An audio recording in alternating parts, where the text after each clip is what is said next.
Y dijo el Señor: Tú eres Pedro, y sobre esta piedra edificaré mi iglesia.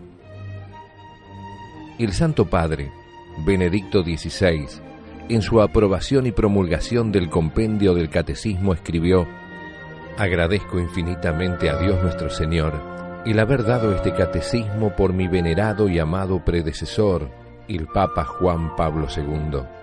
Estos, la Iglesia, el Papa y el Catecismo, son los fundamentos de esta catequesis de primera comunión.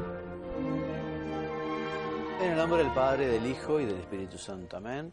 Ave María Purísima, sin pecado concebida. Muy bien, bienvenidos queridos amigos a nuestro programa 37 de nuestro curso para padres y catequistas de primera comunión. Mónica, bienvenida, gracias por tu presencia. Gracias a vos, Padre Juan María, un gusto estar aquí.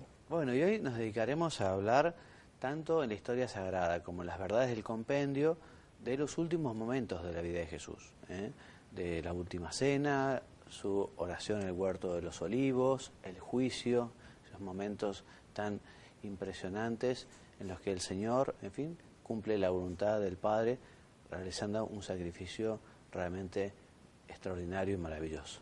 ¿Y qué nos dice la historia sagrada para los argentinos? Dice así: Era noche cerrada cuando llegaron al huerto de los olivos.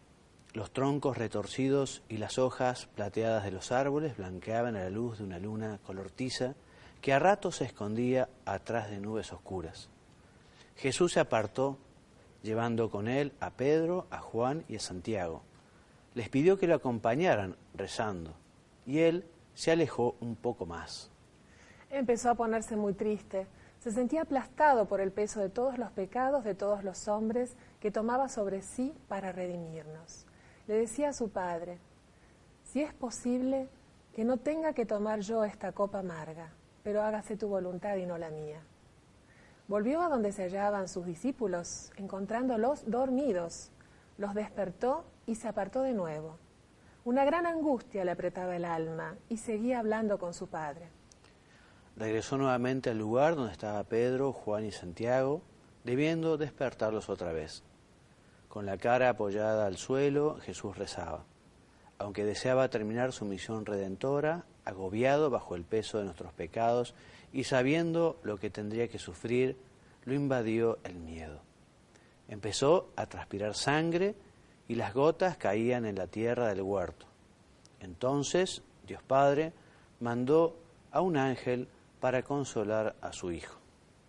Reconfortado, Jesús les dice a sus discípulos que dormían: pueden seguir durmiendo nomás, porque ya llegará el que va a entregarme.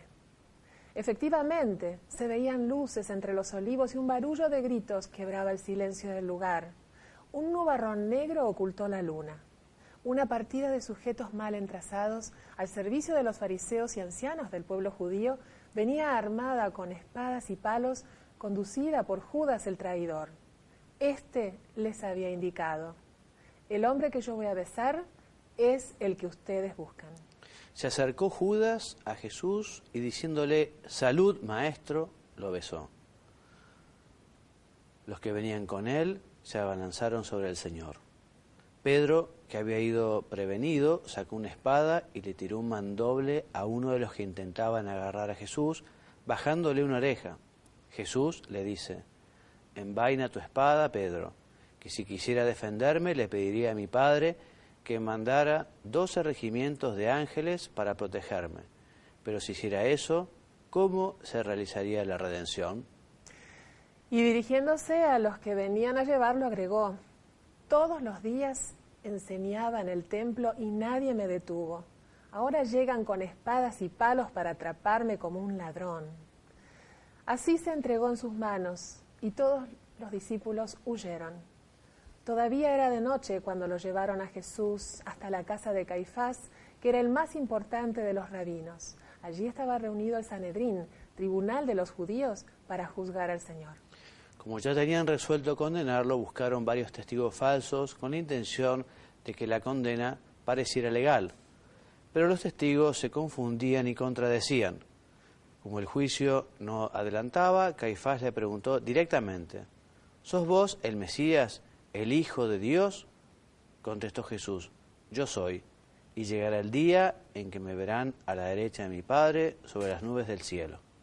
Caifás se mostró entonces escandalizado, gritando con voz solemne: «Ha blasfemado y debe morir». Enseguida, los que estaban allí se fueron sobre Jesús dándole cachetadas y escupiéndole en la cara. Después de huir en el huerto, Pedro había seguido a Jesús de lejos, entrando al patio de la casa de Caifás, mezclado entre el tropel de la gente. La noche era fría y Pedro se calentaba junto a una fogata que habían prendido en el patio. En eso, una mucama lo reconoció como discípulo de Jesús. Pedro lo negó. Al rato, otra mucama dijo: «Este estaba con Jesús». Pedro volvió a negarlo y cantó un gallo avisando que se aproximaba el amanecer. Ya todos miraban a Pedro con sospecha. Algunos insistieron: «Claro que es uno de ellos, se nota en su mismo modo de hablar». Asustado, Pedro negaba con más fuerza, jurando no conocer a Jesús. En ese momento volvió a cantar el gallo. Recordó Pedro que Jesús le había anunciado que lo negaría 3 veces antes que el gallo repitiera su canto, y arrepentido salió del patio llorando desconsoladamente. Judas también se había arrepentido de su traición, pero en vez de llorar su pecado y confiar en la misericordia de Jesús como hizo Pedro, se desesperó. Pensó que nunca obtendría el perdón de Dios. Tiró en el zaguán del templo las monedas de plata recibidas y saliendo de la ciudad buscó un árbol y se ahorcó. A su traición sumó 2 pecados: desconfiar de la infinita bondad de Dios y suicidarse. Los tribunales judíos no tenían permitido dictar condenas de muerte, ya que esa pena estaba reservada al gobernador romano, que era Poncio Pilatos. Ante él lo condujeron a Jesús, exigiéndole los judíos que convalidara la sentencia que habían dictado. Pilato se dio cuenta enseguida de que estaba cometiendo una terrible injusticia, pero era cobarde y no quería tener conflictos con los judíos. Interrogó a Jesús, corroborando que no había cometido delito alguno. Una gran multitud, manejada por los fariseos, rabinos y ancianos, se reunió frente a la gobernación reclamando la muerte de Jesús. Pilato vacilaba. Le vino entonces a la memoria que los judíos tenían por costumbre pedirle que soltara un preso para Pascua. Y en la cárcel estaba un asesino llamado Barrabás. Preguntó: ¿a quién quieren que le suelte por la Pascua? ¿A Jesús o a Barrabás? Suponía Pilato que, entre Jesús y un criminal, la multitud optaría por Jesús. Pero se equivocaba. La multitud vociferó: ¡a Barrabás! Entre los que pedían la libertad de Barrabás y la sangre de Jesús, estaban muchos que habían seguido a éste, oído sus enseñanzas, presenciado sus milagros y que acaso hasta fueron curados por él, porque las multitudes son caprichosas y a veces crueles. Mas cuando alguien las agita, como hicieron aquella mañana los enemigos del Señor. Pilato se achicó, encogió el ánimo, pidió que les trajeran una palangana y se lavó las manos a la vista de todos, para indicar que nada tenía que ver en un asunto que sin duda estaba bajo su responsabilidad de funcionario. Mientras hacía eso dijo: «Soy inocente de la sangre de este justo». Gritaron los judíos a todo pulmón: «Que su sangre caiga sobre nosotros y nuestros hijos». Pilato dispuso que se azotaran a Jesús y después lo crucificaran. Flagelación llamaban los romanos al tormento de azotes, que estaba limitado a un cierto número de golpes, de vara o latigazos, pero a Jesús lo azotaron sin medida, utilizando látigos con varias lonjas que en la punta tenían unos huesitos que rompían la carne. Quedó medio muerto, cubierto de sangre. Después de azotarlo, los soldados vistieron al Señor con un trapo colorado que simulaba un manto real y le colocaron en la cabeza una corona hecha con ramas espinosas que a los golpes le hundieron hasta el hueso.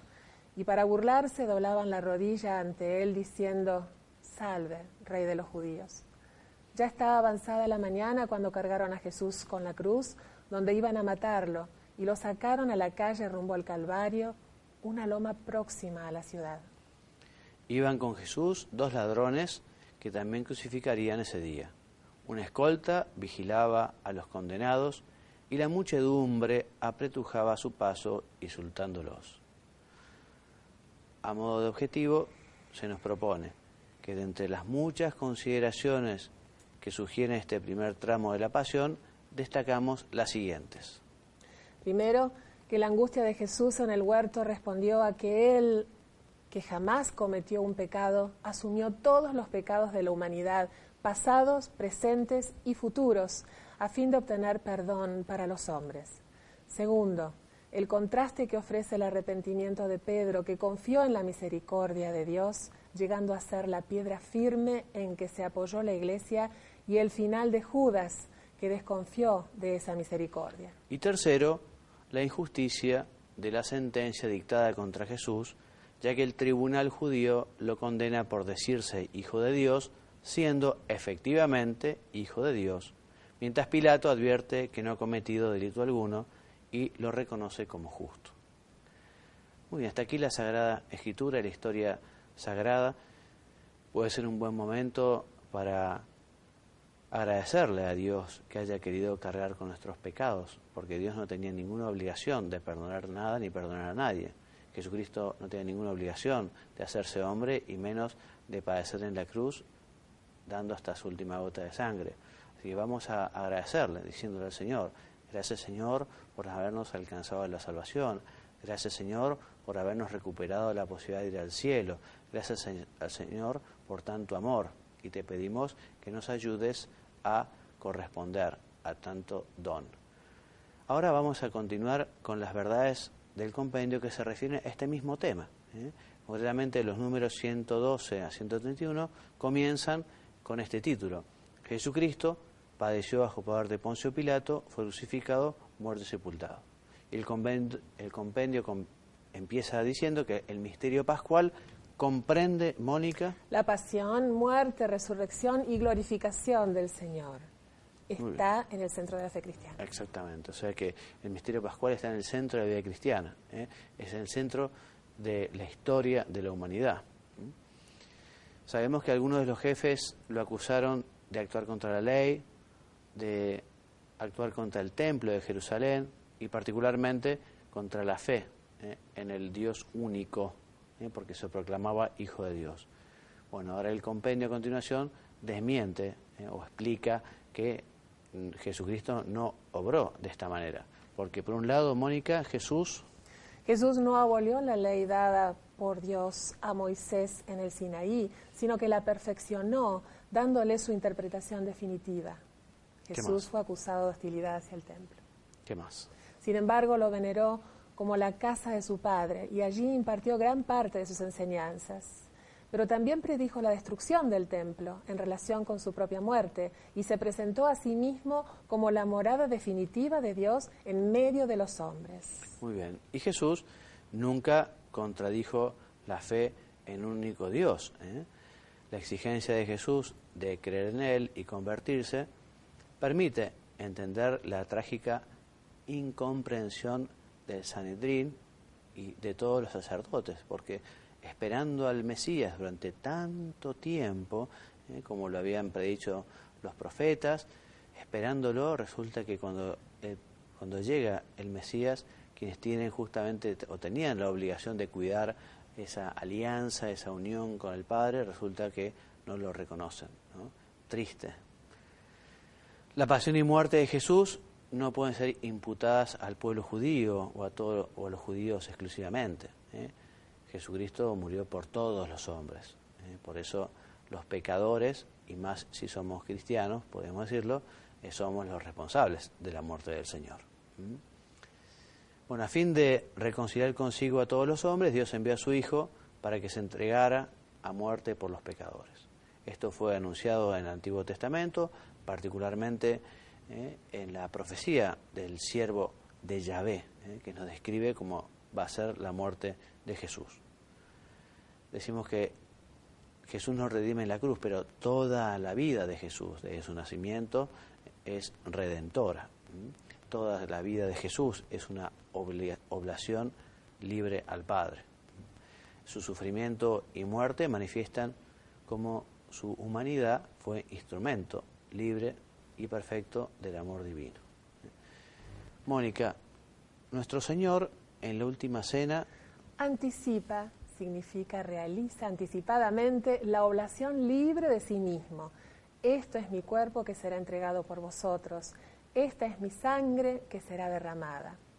De este modo Jesús instituye la Eucaristía como memorial de su sacrificio y a sus apóstoles como sacerdotes de la nueva alianza. Así es, o sea que el sacrificio de la cruz se renueva en el sacrificio de la misa. Y la última cena, Jesús quiso adelantar, de alguna manera, ese sacrificio que iba a realizar en la cruz.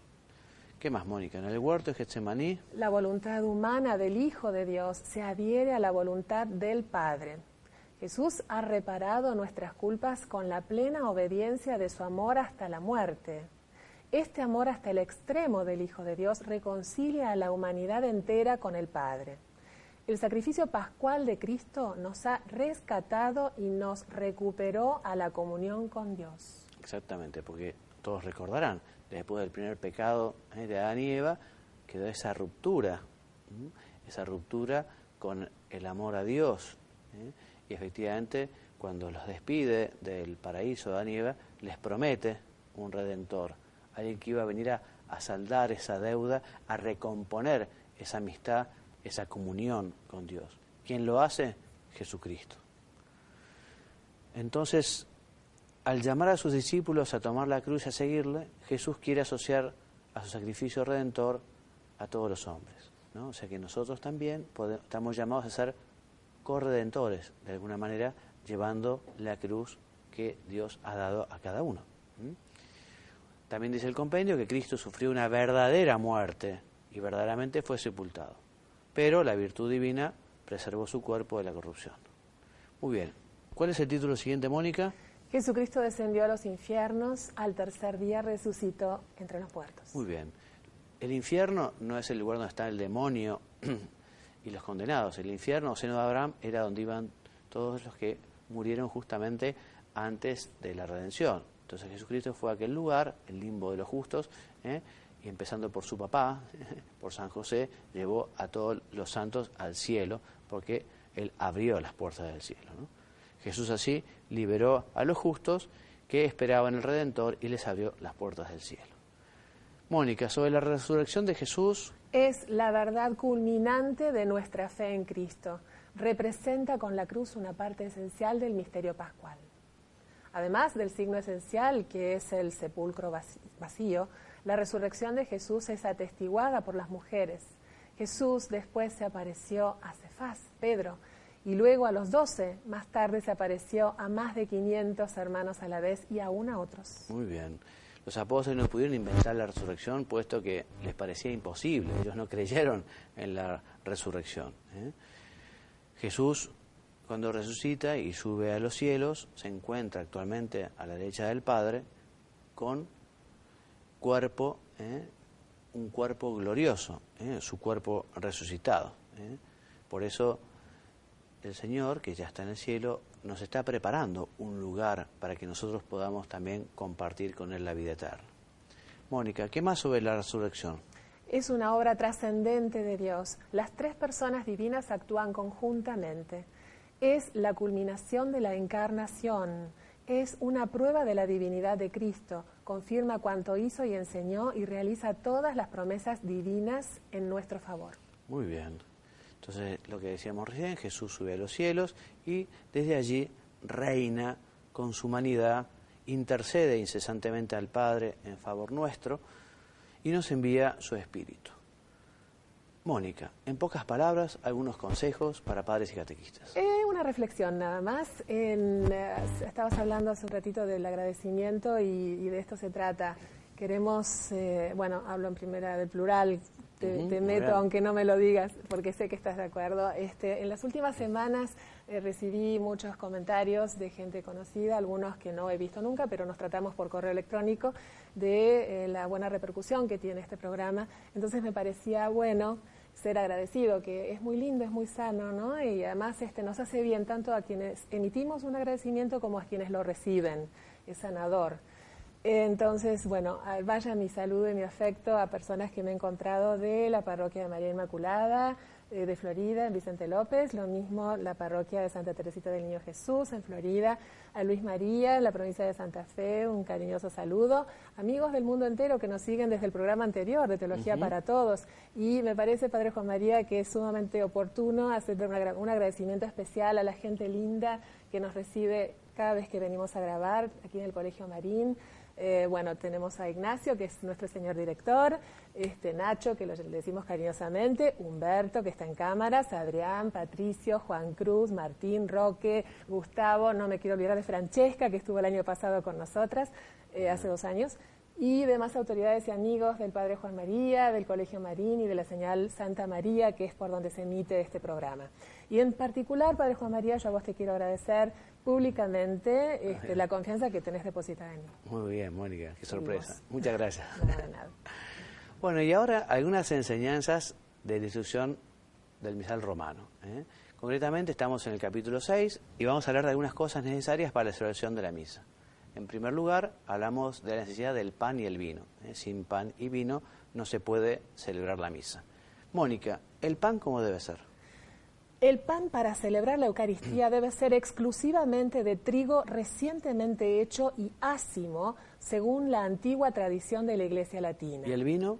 El vino para la celebración eucarística debe ser del fruto de la vid, natural y puro, es decir, sin mezcla de sustancias extrañas. Muy bien. Respecto de objetos sagrados en general, en primer lugar, tanto para la edificación de las iglesias como para todos los objetos sagrados, la Iglesia admite el genio artístico de cada región, de cada país, de cada nación, siempre que evidentemente responda adecuadamente al uso sagrado para el que se destinan. Por eso veremos también, tanto en los templos como en las casullas o en los vasos sagrados, el estilo de un lugar o de un tiempo determinado.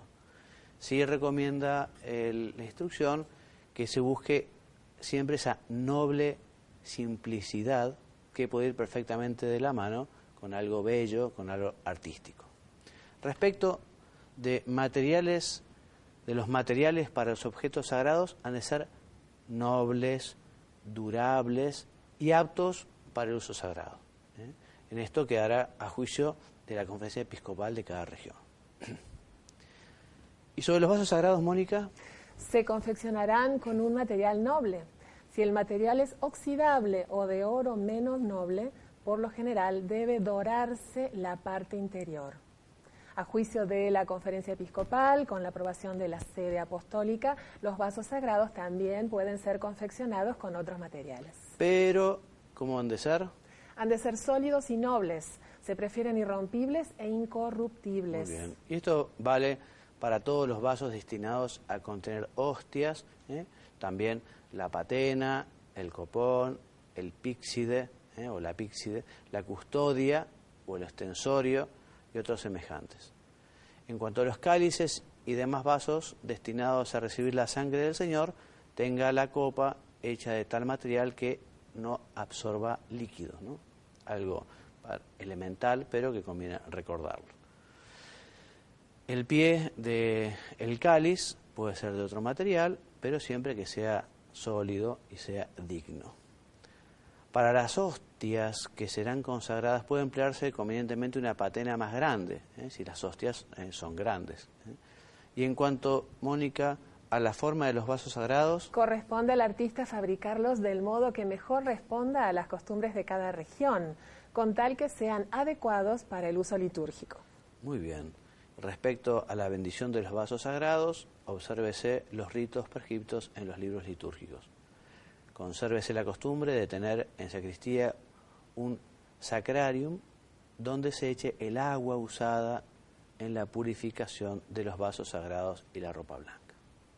Bueno, hasta aquí nuestro programa de hoy. Quizá pueda ser oportuno recordar que vale la pena poner mucho amor en todos los elementos necesarios para la celebración de la misa. Realmente se nota el amor de un sacerdote viendo su sacristía, ¿no? Abriendo los cajones, viendo cómo están los lienzos, cómo están los ornamentos, cómo están los vasos sagrados. Nosotros los sacerdotes tenemos que velar para que efectivamente los lienzos estén siempre muy limpios, los vasos sagrados estén en condiciones. Es realmente una manifestación de amor, todo lo que se refiere directamente al Señor, directamente a la liturgia. También que los libros sagrados sean nuevos o sean buenos, que estén en buenas condiciones. En fin, y en esto los fieles laicos pueden hacer una importante ayuda, porque a veces el sacerdote tiene tantas cosas que hacer que, en fin, a veces de los temas materiales, aunque este es de los más importantes, de los temas materiales, evidentemente, pero que él pueda descansar y delegar sabiendo que todo se lava prolijamente, que todo se mantiene, que se repone, que se cambia también, porque hay cosas que ya cumplen su tiempo, ¿no? Así que, en fin, todo lo que está directamente ligado al culto tiene que ser especialmente lindo, bueno, bello, algo lógico, como uno que está de novio, a su novia no le va a regalar, no sé, eso lo decía San José María Escrivá de Balaguer, cuando a veces le criticaban de que utilizaba quizá algunos vasos sagrados especialmente ricos, y él decía, bueno, el día que los novios se regalen una bolsa de cemento, yo le daré lo mismo al Señor. Mientras los novios se regalen algo lindo y presentable, entonces yo les seguiré regalando eso mismo. Bueno, hasta el próximo programa entonces, el número 38, la próxima vez Dios mediante. Me despido enviándoles la bendición, que Dios los bendiga y los haga muy santos. Amén. Tú eres Pedro, y sobre esta piedra edificaré mi iglesia.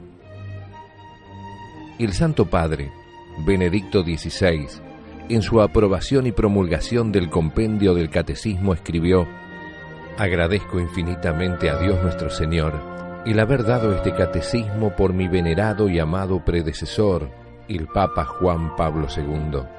Estos, la Iglesia, el Papa y el Catecismo, son los fundamentos de esta catequesis de